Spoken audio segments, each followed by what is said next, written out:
கரூரில் பழுதடைந்த 3 மாடி கட்டிடத்தில் இருந்த செல்போன் கடை விளம்பர போர்டு சரிந்து விழுந்து கணவன் மனைவி படுகாயம் அடைந்துள்ளனர். இது குறித்த கூடுதல் தகவல்களை எமது செய்தியாளர் மணிகண்டனிடம் கேட்கலாம். மணிகண்டன், இந்த சம்பவத்தின் பின்னணி என்ன, விவரிங்க. வணக்கம். கரூர் மாநகராட்சி பேருந்து நிலையத்திற்கு எதிரில் நூற்றுக்கணக்கான வணிக வளாகங்கள் அமைந்துள்ளன. இதில் பல்வேறு அடுக்குமாடி கட்டிடங்களும் அமைந்துள்ளன. குறிப்பாக மருந்து கடை, செல்போன் கடை, போட்டோ ஸ்டுடியோ உள்ளிட்ட பல்வேறு கடைகள் அமைந்துள்ள வணிக வளாக கடை, அதாவது அந்த 3 மாடி கட்டிடத்தின் கீழ்த்தளத்தில் மருந்து கடை ஒன்று அமைந்துள்ளது.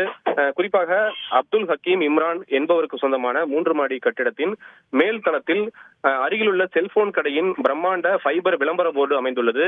மிகவும் பழமையான கட்டிடம் என்பதால் கட்டிட சுவரில் விரிசல்கள் ஏற்பட்டு மோசமான நிலையில் உள்ளது. இதன் காரணமாக சுவர் சேதமடைந்து இன்று காலை பிரம்மாண்ட விளம்பர போர்டு கீழே விழுந்து கட்டிடத்தின் பழுதடைந்த ஒரு பக்க கான்கிரீட் சுவரும் இடிந்து விழுந்துள்ளது.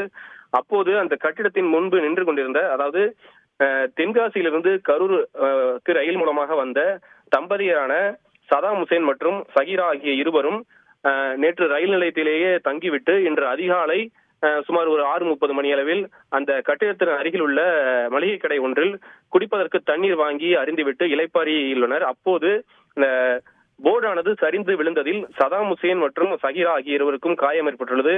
இதில் குறிப்பாக சதாம் ஹுசேனுக்கு படுகாயம் ஏற்பட்டது. ரத்த வெள்ளத்தில் மீட்கப்பட்டு சிகிச்சைக்காக கரூர் அரசு மருத்துவக் கல்லூரி மருத்துவமனையில் சேர்க்கப்பட்டுள்ளார்.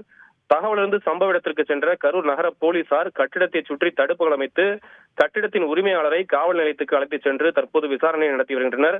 மேலும் கரூர் மாநகராட்சி அதிகாரிகள் பழுதடைந்த கட்டிடத்தில் அனுமதியின்றி வைக்கப்பட்டிருந்த இந்த விளம்பர போர்டு வைக்கப்பட்டதால் இந்த அசம்பாவிதம் நடந்தது குறித்தும் விசாரித்து வருகின்றனர். இந்த சதாம் ஹுசேன் தற்போது கவலைக்கிடமாக உள்ளதாகவும் தகவல் வெளியாகி உள்ளது. தகவல்களுக்கு நன்றி மணிகண்டன். செய்திகளை உடனுக்குடன் தெரிந்து கொள்ள உடனே சப்ஸ்கிரைப் பண்ணுங்க.